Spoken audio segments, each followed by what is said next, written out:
प्रदेश विधानसभा में जो विधायकों को टिकट दिए गए थे और कितने विधायक ऐसे हैं जिनके ऊपर गंभीर धाराओं के अंदर आपराधिक मुकदमे दर्ज हैं और उनके ऊपर हिम्मत है और देख लीजिए कौन सी पॉलिटिकल पार्टी में, ये भी देख लीजिए, और उनके ऊपर क्या कार्रवाई करेंगे फिर? नहीं करेंगे ना। अगर बधाई देना है उत्तर प्रदेश पुलिस को तो फिर यहां पर भी दीजिए। कैसे ऐसे विधायक है, कितने ऐसे सांसद हैं जिनके ऊपर गंभीर धाराओं में आपराधिक मुकदमे हैं?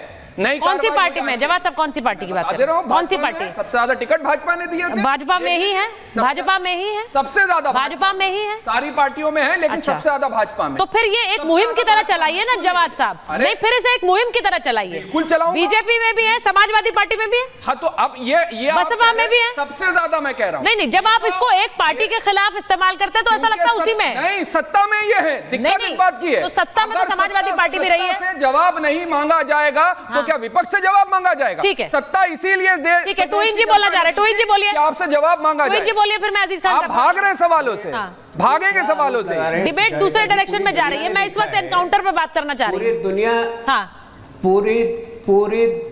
पूरी दुनिया ने देखा है किस प्रकार से हमने लालू जी और अखिलेश और मुलायम सिंह यादव के दहशत का युग समाप्त किया और ये हम पर आरोप लगा रहे हैं। ये तो मतलब कुछ और ही दिशा में जा रहे हैं।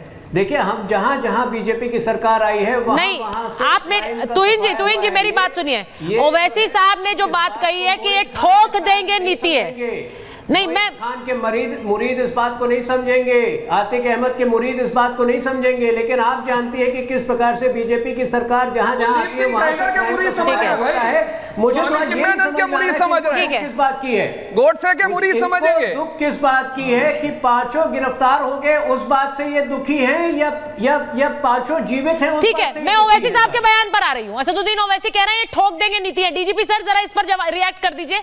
वो कह रहे हैं ठोक देंगे नीति है, ये यूपी में चल रही है, लेकिन यूपी में जितने एनकाउंटर हुए हैं उसकी भी एक लिस्ट हमने दिखाई है। जरा वो चला दीजिए कि योगी आदित्यनाथ के राज्य में कितने एनकाउंटर हुए हैं और बाकी लोगों के राज्य में कितने एनकाउंटर हुए हैं। ये बात सही है कि अखिलेश जी के राज्य में सबसे कम एनकाउंटर हुए हैं। नहीं, फर्जी और नॉन फर्जी की बात आप मत तय करिए। एनकाउंटर कितने हुए हैं उसका एक आंकड़ा मैं स्क्रीन पर दिखा रही हूं क्योंकि वो इंपॉर्टेंट है, लेकिन एनकाउंटर क्या हुए नहीं है जरा चलाइए इसे चेतन, क्योंकि यूपी में एनकाउंटर का जो अंक गणित है 207 मौत अभी तक 2017 से 2024 के बीच ये योगी आदित्यनाथ के टेन्योर में हुई है। वहीं अखिलेश यादव के टेन्योर में 40 एनकाउंटर, मायावती जी के टेन्योर में 261 एनकाउंटर और 499 एनकाउंटर मुलायम सिंह के राज में हुए हैं। 499। अब यह बिल्कुल सही है कि अखिलेश जी के राज में एनकाउंटर कम हुए, लेकिन मुलायम सिंह के राज में 499 एनकाउंटर है। डीजीपी सर यहां बैठे हुए, वो बेहतर जानते हैं। डीजीपी सर जरा आप उस टेन्योर के बारे में भी बता दीजिए, एनकाउंटर पे क्यों की इतनी बहस हो रही है? इसको ठोक दो नीति कहा जा रहा है।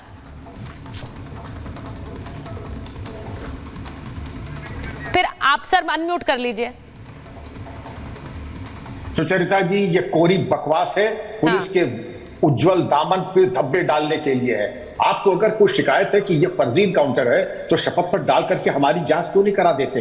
पुलिस वाले जेल भी गए फर्जी मुठभेड़ में, पुलिस वालों को सजाएं हुई है जेल में, आजीवन कारावास की सजा हुई है। और हम सब चाहेंगे भारतीय नागरिक होने के नाते डॉक्टर अजीज खान साहब से मैं चाहूंगा इस पर अपनी प्रतिक्रिया जरूर दें। अगर कहीं एक भी सबूत हो तो मैं चाहूंगा कि जाकर के शपथ पर दाखिल करें और पुलिस वालों को, ऐसे जो दोषी पुलिसकर्मी उनको सजा दिलवाएं। लेकिन अगर जो सही इनकाउंटर हो रहा है उसको इस तरीके से पुलिस का मनोबल न गिराया जाए और एक सपोर्ट सिस्टम कहता है कि कवर फायर देने का सिस्टम होगा। आपने देखा होगा कि हत्यारों के बचाव में किस तरीके से चट्टान से कुछ लोग खड़े हुए हैं। क्या कारण है? अब जो आप इलेक्शन और निर्वाचन और राजनीति मेरा विषय नहीं है, ये तो इस देश में साल भर इलेक्शन होते रहते हैं, तो क्या साल भर जो है आप पुलिस के ऊपर आक्रमण करेंगे और अनाधिकार चेष्टा करेंगे और साल भर पुलिस का मनोबल गिराते रहेंगे? ये अत्यंत अनुचित है। पुलिस आपकी है, आपके टैक्स से पुलिस की तनख्वाहें जाती हैं। कम से कम इतना ध्यान रखें, आपके परिवार के लोग भी पुलिस में हैं, उनका मनोबल इस तरह से न गिराएं। अगर गलत काम जो करता है जरूर कार्रवाई करें, लेकिन सारे इनकाउंटर को सरासर ऐसे झुठला देना और ये कह देना कि ये फर्जी है, इसका कोई औचित्य सुचर्चा जी नहीं है। मुझे घोर आपत्ति है कि पुलिस पे इस प्रकार का अनाधिकार चेष्टा की जाए। मैं अजीज खान साहब आपके पास आ रहे हैं, उससे पहले एक बार जरा वैभव के पास चली जाती हूँ क्योंकि बहराइच में वो ग्राउंड पर मौजूद हैं। वैभव जरा बताइए, एक तरफ असदुद्दीन ओवैसी ठोक दो नीति की बात कर रहे हैं, अखिलेश यादव कह रहे हैं कि एक कार्रवाई हुई नहीं है, कराई गई है, ये हाफ एनकाउंटर है, डराने के लिए है। वहां से क्या खबरें इस वक्त आ रही हैं इन दोनों के बारे में जो पुलिस अस्पताल में भर्ती है? देखिए बिल्कुल सुचारिता, हम इस वक्त बहराइच जिला अस्पताल के ठीक बाहर मौजूद हैं और लगातार इस एनकाउंटर पर जो सवाल उठाए जा रहे हैं उन सवालों का जवाब यहाँ पर देखिए तमाम लोग मौजूद हैं। और जब से ये खबर सामने आई है कि यहाँ पर 2 लोगों का एनकाउंटर हुआ है, उसके बाद से अस्पताल के बाहर जो है वो बड़ी संख्या में लोग पहुंच रहे हैं और इस एनकाउंटर पर उनकी प्रतिक्रिया हम जान लेते हैं।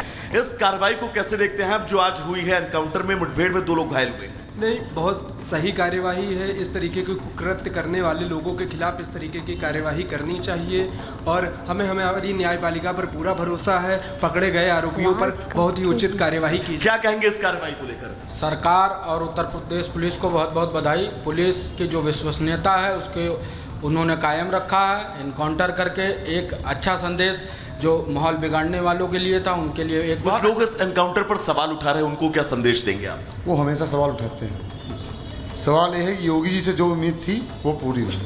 योगी जी का हमेशा यही रहा है कि वो न्याय करते हैं और जो भी जैसा दंड पाने लायक हो दंड देते हैं। बहुत न्याय आप मानते हैं इसे? हाँ, न्याय बिल्कुल। क्या कहना चाहेंगे आप इस एनकाउंटर पर? देखिए, आज के एनकाउंटर से ये सिद्ध होता है कि जो दंगाई प्रवृत्ति के लोग हैं वो बख्शे नहीं जाएंगे। ये सरकार ने दावा कर दिया। कैसे देखते हैं सर? देखिए, अब जो ग्राउंड से होता है तो जो विपक्ष का काम होता है, हाँ। वो तो सही भी काम होगा, उस पर प्रश्न उठाएंगे। देखिए सुजाता, ये बहराइच, देखिए ग्राउंड से जो आप बात कर रहे हैं लोगों से वैभव, उससे बहुत क्लियर है कि लोग इसको एक कार्रवाई के रूप में, जो हत्या हुई उसमें एक संदेश के रूप में मान रहे हैं कि आप अगर इस तरह का अपराध करोगे तो आप पर कार्रवाई होगी। अजीज खान साहब, आपने लोगों की बात सुनी, वहां अस्पताल में एक भीड़ जमा हो गई है और उनके ये बयान थे। मैं चाहूंगी कि उन लोगों की भावना को देखते हुए आप जरा रिप्लाई करें, इसलिए क्योंकि लोगों को लगता है कि ये जो ठोक दो नीति जिसे आप कह रहे हैं या फिर इसे हाफ एनकाउंटर कह रहे हैं, उसे लोग सही मान रहे हैं।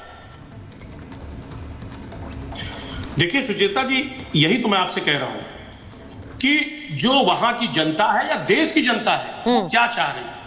कानून व्यवस्था बेहतर हो, एक विश्वसनीयता सरकार की बनी रहे, लेकिन सरकार की विश्वसनीयता नहीं बन पा रही है।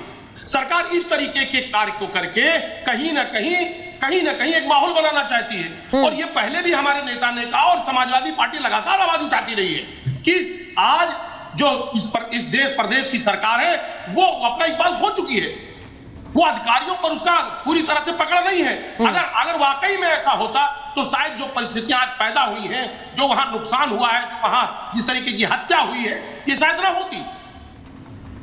वहां की जनता का विश्वास जिस तरह था या मेरे ख्याल से बरकरार रहता, लेकिन जनता कहीं ना कहीं आज भी अंदर से वो कहीं ना कहीं छला महसूस कर रही है। उसको लग रहा है कि सरकार ने हमारा बहुत बड़ा नुकसान किया।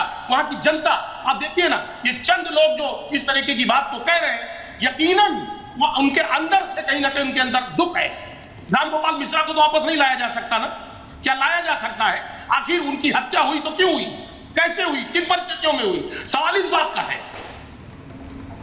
जो परिस्थितियां थी, जो भी परिस्थितियां थी, विवाद हुआ, वहां पर हंगामा हुआ, उन परिस्थितियों में भी किसी की जान लेना जायज नहीं है, यही संदेश है।